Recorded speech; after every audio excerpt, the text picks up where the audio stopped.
This video is sponsored by Squarespace, the fastest and easiest place to build your photography website.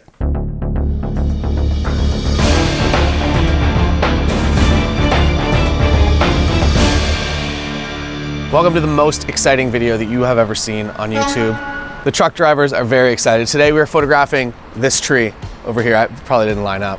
And basically the situation is that I have been looking at this tree for a number of days now, and it is now in peak red, and it is the brightest tree you can see in the park by far. But the problem is if it gets windy today or rainy, like it's about to rain, there's a pretty good chance that a lot of those red leaves are going to be on the ground by later today. So I figured that we should go out and we should get a photo of this tree before the leaves all fall. And it is not really in the most optimal situation. It's kind of attached to a plaque, a historical plaque, and beside the first schoolhouse of Waterloo, and there's a basketball court in the background. So I'm going to walk you through my problem-solving process because I really have no idea how I'm going to photograph this tree yet. So let's head over there.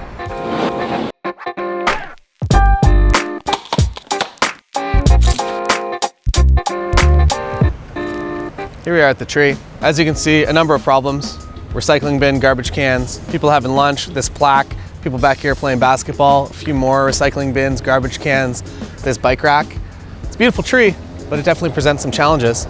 So let's walk through the problem-solving process to leave this place with one single great image of this tree. I'll also mention that it is full construction zone over here. They're building us a beach here in Waterloo Park. So if you hear any loud machinery, it's the sound of our future enjoyment. So I've chosen the 7200. Essentially what I want to do is I want to zoom all the way into 200 so that I can really isolate the tree, both in the subject. I can kind of isolate it not against the garbage cans and against other trees and some green space, but then also isolating it in terms of depth of field, which basically means that the background is just going to be super blurry. And that's kind of the easiest way to go about getting a good photo of this tree. I've already run into our first challenge here. Very difficult to Photoshop out human individuals when they are part of your subject on the same focus plane. So the first and maybe the easiest shot is just all the way into 200 and just getting the tree, and there's no real perspective in the shot. It's just going to be foliage and nice colors. I don't really know if it's the photo that I came here to get, but it certainly is a photo that does kind of work. So artistically, this image actually works pretty well. It's almost abstract enough, I feel like, to fit into any room. So if you're photographing specifically in terms of art and something that you can print and something that would feel good in any room, you almost want a little less atmosphere. I don't necessarily need to show that we're here in Waterloo Park, that an image that's a little more abstract like that might actually sell a little bit better. But I would say if you're interested in selling prints, to focus more on local, and if there's no photographers doing amazing work locally that you would consider to be great, I would say go out and start creating that work, and you're probably going to find a market rather than trying to travel to all the places that everybody goes, because those images are much more difficult to sell. Local images, if I came around here, I did a bunch of photos in Waterloo Park. I went to the farmer's market and I tried to sell these prints. I'm likely actually going to have some significant success doing that.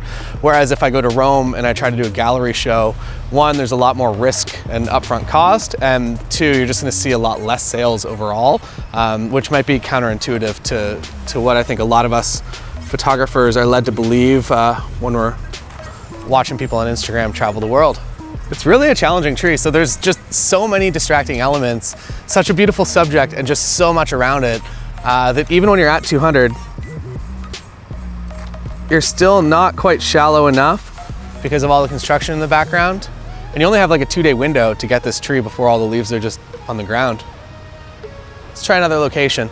So I think the next spot, I'm going to obscure the garbage cans and the recycling bin by going on the other side here and using kind of the green space from this hedge to at least get rid of the bottom third of the image, and then focusing on the tree. So attempt number 2, honestly, this isn't that bad. It's much better than what I was expecting it to be. I like the way that the tree is kind of almost vignetted with the green and the not quite as bright red on this side. It really brings focus to the center and brings focus to the tree. What's next? I might go into this keep out area here, and I would say that this is probably the best location for just getting a straight shot of the tree, but there's a sign in the way. There's a lot of fences, 2 signs, a plaque, garbage cans, basketball, family, all in this frame. So it's not the one. All right, moving over this way. This frame actually works pretty well. It is going to require me photoshopping out the plaque that I'm just aiming my camera directly at. As far as frame goes, I'm pretty happy. When problem solving for this specific image, I really am just kind of scouting with my camera. That you can scout with your eyes and look and see that this is an okay frame, but until you actually see it on your LCD, that's another reason that I actually shoot live view a lot more often than I used to. That I find that when I'm shooting through my viewfinder or an EVF in this case, that it almost takes me out of the image in a way, even though it seems like you should be more close to the image when you're seeing it in real life. I find that if I am designing something to be seen as a print or more likely on a screen, on an iPhone screen, if I'm actually seeing the end result on a screen, I feel like I just have a better idea and I can actually call while I'm creating images rather than getting home and being like, I'm really stoked on that one image and it turns out to be my least favorite of all of them. There's a Pokemon meetup in front of the tree now. At first you were like, this image, not quite fall enough. Like not a single one of those went in front of my lens while I hit the shutter. So this has a little bit of a foreground element, a leading line bringing you into the tree, and then the tree is the main focus. So success, photograph the tree as the main subject, but with a few supporting elements to make it even better. There's a man standing at the tree now. I'm not sure why this really caught my eye, but you can photograph a piece of the tree with the kind of orangey yellow here with the green up here and the wooden roof. I feel like that's 4 elements. I feel like 3 elements usually play better together. So if I was photographing just the red tree with these 2 trees, I feel like it would work really well. Or maybe I eliminate the green tree here and I just get these 2 elements and it becomes a marginally better shot. I wouldn't consider that to be a great photograph though. So I'm gonna do one more composition here, or it's not really a composition, I'm gonna do a panorama, but a Brennheiser / bokeh panorama, which basically means I'm actually gonna put my 85 on, I'm gonna shoot this at f1.2, and I'm gonna get close enough so that the background really gets nice and soft and creamy, and I'm gonna be maybe 4 or 5 meters away from the tree, and I'm going to actually build a panorama with my focus point locked, with my settings all locked. And while this image was shot at f1.2, the combination of all of the elements kind of multiplies that out, or I guess multiplies it as a percentage out negatively, so that you end up at something like f.3 or f.-5, and you start traveling through space and time. So that's it. Thank you for joining us here on this transformational video. It's really the most incredible video that has ever been posted to YouTube, and I hope that you agree. So make sure you like the video, or if you don't like the video, hit the dislike button 2 times, and then the like button, and then subscribe. And I'll see you again next time when we photograph something that is not a tree, unless I find a more interesting tree that's in a much better location, in which case maybe I will, but it won't be a full video. But I am happy with this photo. It's fun to put yourself in a box and force yourself to create something good when at first look you're like, well, that tree looks nice, but there's absolutely nothing you can do. But it turns out with the right lenses, the right tools, there are a number of things that you can actually do to get a good image in any environment. Unless it was really sunny, then it would just be bad. Have to wait for sunset. See you later, tree. See you next fall.